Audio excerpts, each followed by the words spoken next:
नमस्कार, मैं राहुल नागपाल और आप देख रहे हैं हमारा यूट्यूब चैनल बोल 85। मेरे साथ जो शख्सियत खड़ी हैं ये आरपी सिंह है और हम गाजियाबाद में हैं।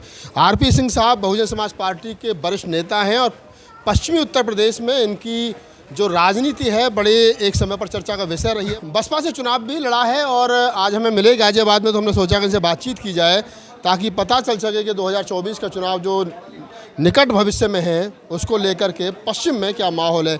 बाबूजी, बहुजन समाज पार्टी की जो सुप्रीमो बहन कुमारी मायावती जी उन्होंने कहा है अपने दम पर चुनाव लड़ेंगे, तो अपने दम में कितना दम दिखाई दे रहा है? देखिए, अपने दम में बहुत कुछ बात छुपी हुई है जो हम केवल अपनी इस मुल्क को सोचते हैं कि अपने दम पे। अपने दम का मतलब है अपने व्यक्तित्व को इतना पॉलिटिकल सिनेरियो में दिखा देना ताकि मेरे साथ लोग जुड़े और मुझे अगर कहीं समझौता करना पड़े तो समझौते में सम्मानपूर्वक राजनीति में 2024 में बहुजन समाज पार्टी की भागीदार जरूर रहेगी। और ये भी हम कहना चाहते हैं कि देखिए, आपने बाबा साहब को मैंने थोड़ा कम पढ़ा क्योंकि हम तो हैंड टू माउथ रहे। आप सोने की चम्मच में पैदा हुए, हम तो रेत में पैदा हुए। मगर हम ये देख रहे हैं कि आज की राजनीति में बाबा साहब ने भी बहुत से समय पे अपने समझौते उस व्यवस्था से किए थे जो उनके गले नहीं उतरती थी। तो मायावती जी के बारे में अगर कोई एक शब्द आता है तो पूरे भारत में उसकी चर्चा हो जाती है। चर्चा क्यों हो जाती है कि मायावती जो रंग बदलती है ना, जब समय आता है तो एक छक्का मार के सबको बोल्ड कर देती हैं। लगता है कि अभी जो एक तीसरी मीटिंग होने वाली है विपक्ष की, बहन जी उसका हिस्सा रहेंगी? देखिए, तीसरी मीटिंग में बहन जी बिना बुलाए मेहमान नहीं होना चाहती।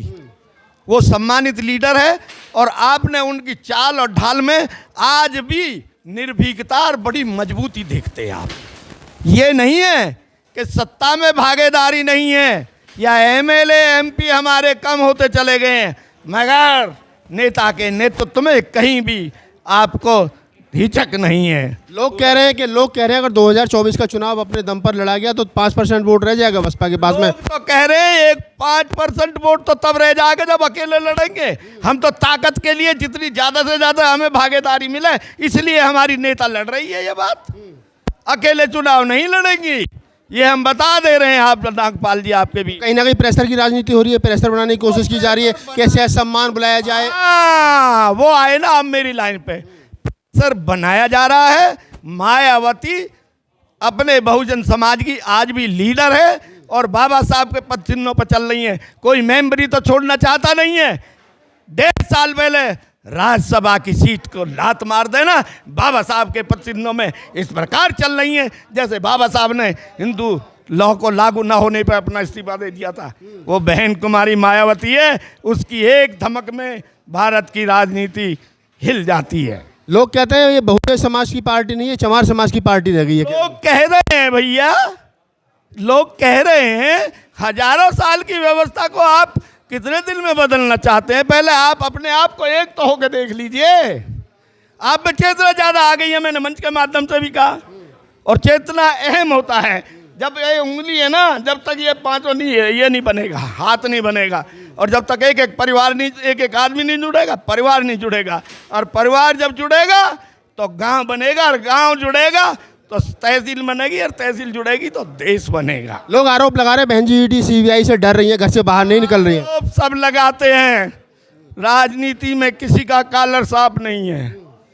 क्या गंगा जी ना जाते जो बीजेपी ज्वाइन करके एकदम एक आरोप से घिरे हुए हैं, और बीजेपी ज्वाइन करने के बाद में उन पर सारे आरोप शांत हो जाते हैं? ये क्या मतलब है? आप मानते हो कि बहन जी ने कुछ गड़बड़ घोटाला कर रखा है? अरे भाई, बहन जी ने गड़बड़ घोटाला क्या कर रखा है?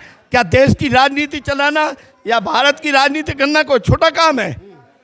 सब व्यवस्था ऐसे ही चलती है नागपाल, जैसे आप चला रहे हैं। लोग कह रहे हैं बहन जी जबरदस्ती अपने भतीजे को समाज के ऊपर थोपना चाहती है, जबकि जनता जो है, देश जो है, बहुजन समाज जो है वो चंद्रशेखर रावण को नेता मान चुका है। देखिए ऐसा है, चंद्रशेखर रावण जी बगैर चिंतन के चल रहे हैं।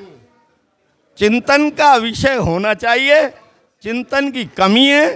चिंतन जब आ जाएगी, वो बीमार भी रखते तो देश में मान्यता पैदा हो जाती। नहीं, बीमार भी रखी तब भी बहन जी ने नहीं बुलाया, तब भी कहते रहे आरएसएस बीजेपी का एजेंट है। देखिए सुनो, बहन जी बुलाए या ना बुलाए, किसी लकीर को मिटा के छोटी नहीं करनी चाहिए। उसके आगे बड़ी लकीर खींचोगे तो अपने आप छोटी होती चली। अरे बड़ी हो गई, चंद्रशेखर की जंतर मंतर पर पूरी दिल्ली हिल गई, लाखों की संख्या में लोग पहुंच गए, पूरा विपक्ष उनके मंच पे था, हुड्डा था और क्या नाम है जयंत चौधरी था, स्वामी प्रसाद मौर्य थे, पूरा विपक्ष था। और बहन दूसरी तरफ बहन जी विपक्ष जो वो बहन जी को पूछ नहीं रहा। सारे लोग किस बात से लालयित हैं कि हमें दलित समाज का वोट मिले, वरना वोट 24 का चुनावों के बाद में हम देखें कि कौन चंद्रशेखर को आगे बराबर में बैठा था। ये सब वोट की राजनीति है। बहन जी जानते हैं बहन जी क्यों नहीं बुला लेती है चंद्रशेखर को? बुला करके कह देगा ठीक है मैंने तुम्हें राष्ट्रीय उपाध्यक्ष बना दिया। अपनी सोच है ये। हम लोग बैठ के आए हैं क्या? कभी बैठ करके हमने चर्चा की है इस विषय पे? आप चर्चा करिए। चंद्रशेखर ने कभी चर्चा करी है? मैं वो पत्रकारिता में बोलते रहते हैं, जाके बोलेंगे तो जब पता लगेगा ना। लोग तो है ना चंद्रशेखर के साथ, जहाँ भी कोई भी एट्रोसिटी होती तो पहुंचता है, बहन जी ट्वीट करते हैं। भाई लोग तो सबके साथ हैं, सबके साथ हैं। अच्छा चलिए बताइए, पार्टी ट्विटर से चलेगी या रोड पे आने से चलेगी?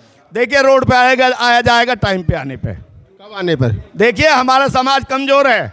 अगर जहाँ भी चंद्रशेखर जाते हैं एक ना एक बलवा होता है, 10-20 मुकदमे 50 मुकदमे हो जाते हैं। अगले दिन वो लड़का अपनी माँ खींच लेती है उसको, नहीं कल तो तू थाने में बैठा था, मत जा। इसलिए हमारा तो चंद्रशेखर की राजनीति से आप खुश नहीं हैं? आप ये देख रहे हैं कि जो हमारी 2 अप्रैल की जो 2018 की जो अप्रैल का इशू था, हमारे लोगों ने कोई बलवा नहीं किया। हमारे लोग क्यों जेल गए? आरएसएस के लोगों ने पत्थर फेंके थे और गए हमारे लोग जेल। इसलिए समझदारी से काम लेना। तो चंद्रशेखर भी तो जेल गया था, चंद्रशेखर रविदास मंदिर वाले मामले में जेल गया, उससे पहले सहारनपुर शब्बीरपुर कांड वाले जेल में गया। बहन जी का भतीजा जो वो एसी में रहता है, बहन जी का भतीजा जो वो हजारों करोड़ का मालिक है, और बहन जी कह रही है मेरे भतीजे को नेता मान लो। चंद्रशेखर को नेता मानने में क्या दिक्कत? एक बहन जी हजारों करोड़ों की मालिक है क्या? इस भारत के अंदर कितने लोग हैं जो करोड़ों नहीं अरबों की संपत्ति के मालिक हैं? आज पूरा देश बेच दिया, केवल बहन जी पे छोटी सी एक बात हो गई, थोड़ा सा कुछ हो गया तो बहन जी की चर्चा का विषय। काशीराम के भतीजे तो हजारों के मालिक नहीं है। काशीराम जी का नहीं है, बहन जी के भतीजे तो है ना साहब। देखिए काशीराम जी का नाम जिंदा है, बहन जी का नहीं रहेगा इसका मतलब? बहन जी का नहीं रहेगा इसका मतलब? रहेगा। आप कह रहे हैं ना काशीराम जी ने अपने परिवार के लिए कुछ नहीं किया इसलिए उनका नाम जिंदा है। बहन जी ने अपने परिवार के लोगों को करोड़पति, हजार करोड़पति बना दिया, नाम नहीं रहेगा। 24 को आ जाने दीजिए, 2024 के बाद में हम बताएंगे क्या है। इस बार इन शब्दों के साथ जय भीम, जय भारत, जय संविधान, नमो बुद्धा।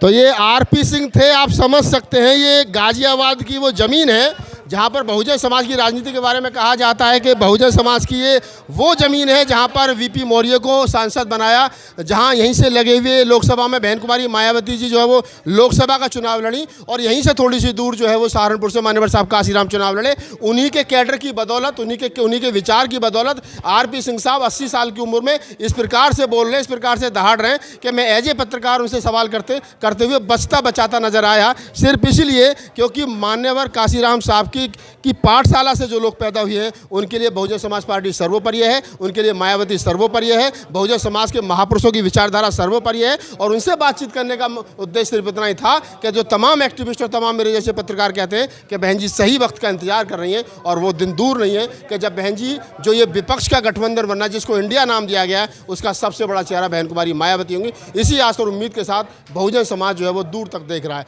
मैं राहुल नागपाल, कैमरामैन पुनीत के साथ, गाजियाबाद।